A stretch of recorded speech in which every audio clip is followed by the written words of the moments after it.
Сәлеметсіздер ме? Мені білесіздер, танисыздар деп ойлаймын. Мен Әсеткүл Сәлиева.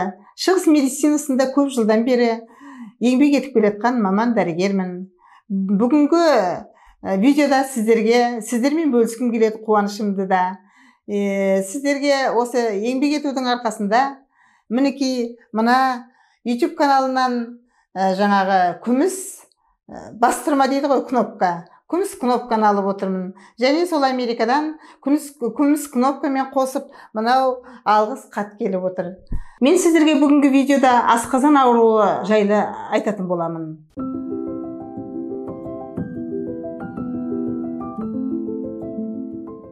Асқазан ауырып, ауыздан иіс шығады. Бұл жиі кездесетін нәрсе. Ал енді иіс шыққан кезде, бұл не жағдайда иіс шығады дейтін болсаңыздар, хелокобактерияны тексеру қажет болады. Толықтай лечение алу керек болады.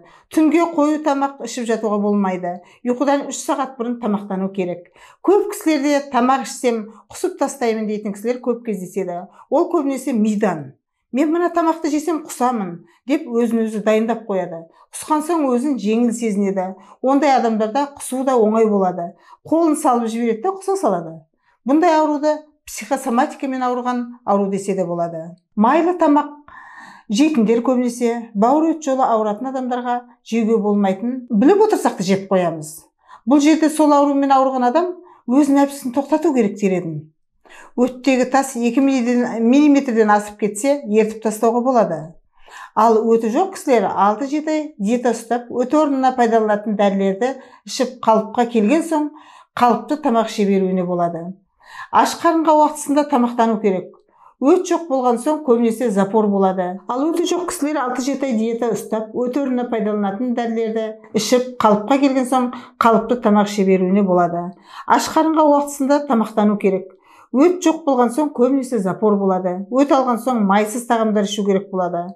Адам аш болып ұзақ уақыт тамақ ішпей жүретін болса, асқазан ауырып тас пайда болады. Тамақтанар уақытында дер кезінде тамақтан болса да өз уақытысында асқазанға өт құйылып көбейе береді. Тамақ жемеген соң асқазанның сөлі жиналып, толып қалған соң асқазан ауырып, өт қисайып, дискинезия болады. Уақытылы тамақ ішпеген соң жиналған асқазан сөлі мен өт қышқылдарынан қалған қалдықтар құм тасқа айналады. Осы ауруларға жәрдем бере аламын, сондықтан WhatsApp-қа маған жазыңыздар. Биологиялық тұрғыда көз жүгіртетін болсақ, ертеңгі асты 9-10-нан асырмай ішіп алу керек. Өтіңізбен бауыр асқазан дұрыс болсын десеңіздер, таңғы асты міндетті түрде жеңіздер.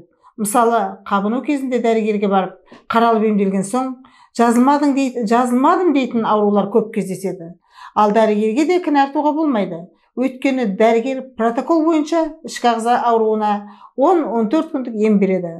Ары қарай ауырған адам өзін күтіп, диетасын ұстап, ішегінің күнделікті қызметін қадағалап қарау керек болады. Сонда ғана аурудан айыға алады. 3 ай, 6 айға дейін өзіне қарау керек. Жиі 5-6 рет тамақтану керек. Кекіру, изжога болу, ұйқы безінен өт жолы дұрыс істемеген жағдайда болады. Ауыз ашып, уылып, қызып тұратын кісілерде болады. Бұл асқазан ішек кандиданың болуына және Б витаминінің жетіспеушілігінен болады. Саңырауқұлақ грибоктар емделуді ішектен бастау керек болады. Ішекті тазартып барып емдесе, жазылу процесі жоғары болады. Оң жақ қабырғаның асты ауырса, өт жолыңыздың ауруының белгісі. Сол жақ қабырға асты ауырса, ұйқы без ауруының белгісі. Ауыздан иіс шығатын себебі асқазан өт жолының дұрыс болмағаннан болады. Ішекті тазалау керек. Өйткені запор болу ішектің сыртқы шықпаған қиы деуге де болады. Ал оның енді састатыны анық. Сондықтан тамақты салатпен толықтырып, ішкі нәжістің сыртқа шығуына мүмкіндік беру керек болады.